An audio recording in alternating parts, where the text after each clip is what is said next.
একটা হচ্ছে যে দেখেন আমাদের রাজনীতির যে কালচারটা গড়ে উঠছে দীর্ঘদিন ধরে, অসহিষ্ণু একটা জায়গা তৈরি হচ্ছে।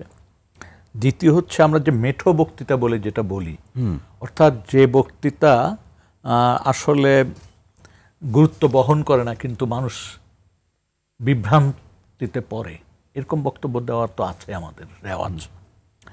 মানে নেতাকর্মীদের একটু চাঙ্গা রাখলো, মানে নানানভাবে এটা আমাদের দেশের রাজনৈতিক কালচারটা তো ওইভাবে গড়ে ওঠেনি, মানে নিয়মতান্ত্রিকভাবে যে এটা গড়ে উঠে সেটা তো উঠে নাই। এইটা আর একটা জিনিস হচ্ছে একটা ভয় কাজ করছে।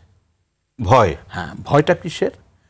অনেকে মনে করছেন যে নির্বাচনকালীন সময়ে ওই যে লেভেল প্লেইং ফিল্ড বলতেছেন যে আপনারা, মনে করছে যে যে যত বড় দল সে তত জোর খাটাবে, এই জায়গাটাতেই হচ্ছে সমস্যাটা দেখা দিচ্ছে। এবং আমার কাছে যেটা মনে হচ্ছে যে এটি এখন ছোট ছোট দলগুলো যারা, তাদের ভিতরে একটা ভীতিকর অবস্থা তৈরি করে ফেলতেছে এক। দ্বিতীয় হচ্ছে সময় ক্ষেপণ করা। এই যে নির্বাচন থেকে যত সময় মানে দূরত্ব তৈরি করে দেওয়া যায়, তত কিন্তু অন্য মহলের লাভ হবে। সেই মহল কারা?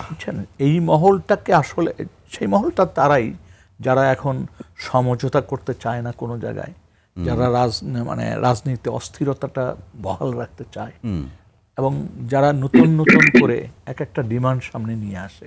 এই ডিমান্ডগুলির কারণে যে সমস্যাটা হয় সেটা হচ্ছে সমঝোতা তো হচ্ছে না রাজনীতিতে। আপনার 5 তারিখের পরপর যে সমঝোতাটা ছিল সেই জায়গাটাতে তো আজকে আমরা নেই। আজকে আমরা সবাই বিভক্ত হয়ে গেছি। এখন কেউ বলছেন নতুনরা ঠিকমতো অ্যাড্রেস করতে পারেন না আমাদের, কেউ বলছেন পুরাণরাম যেভাবে কথা বলেন সেটা রাজনীতিক কালচারে যায় না। তো এই যে একটা জায়গা তৈরি হচ্ছে, তবে এখন পর্যন্ত যেটি যে একেবারে নির্বাচন বানচাল করে দেওয়ার মতো জায়গায় কোনো শক্তি আছে এটা মনে করার কোনো কারণ নাই। মানে আপনি ওই ভয়টাও দেখছেন? হ্যাঁ, ওইটা একটা চেষ্টা, এটা একটা ভয় তো আছেই। মানে এখন আপনি যে শক্তি, নূর ভাই, যে শক্তি এই অপচেষ্টা করছে নির্বাচন বানচালের, এখন চলতি রাজনৈতিক দলগুলোর মধ্যে কেউ কি তাদের ফাঁদে পা দিয়েছে? এখন ধরেন এখন পর্যন্ত এটা স্পষ্ট না। আর একটা জিনিস হচ্ছে বাংলাদেশের দুর্ভাগ্য একটা আছে, সেটা হচ্ছে যে আমরা বিভিন্ন সময় যদি খেয়াল করি তাহলে দেখব যে নির্বাচন হয় করতে যে নির্বাচনে অনেক সময় বাধাগ্রস্ত হয়ে যায় এবং তখন নতুন শক্তি সামনে চলে আসে। এই জিনিসটাকে কিন্তু আপনি উড়িয়ে দিতে পারেন না। এমন কিছু হয়নি যে ওই জিনিস আগামীতে হবে না, এটা ভাবার কোনো কারণ নাই। এক। 2 নম্বর হচ্ছে আমরা সবাই বুঝছি 5ই আগস্টে জনগণের যে শক্তিটা ছিল রাস্তায় সেটা তো নেই। সেটা তো সেই শক্তি এখন রাজনৈতিক কারণে আবার বিভাজিত। মানে জনগণ চলে গেছে জনগণের জায়গায়, রাজনৈতিক দলগুলো তারা নিজেরা বিভক্তিতে ব্যস্ত এবং যার যার এজেন্ডা নিয়ে সে আগাচ্ছে।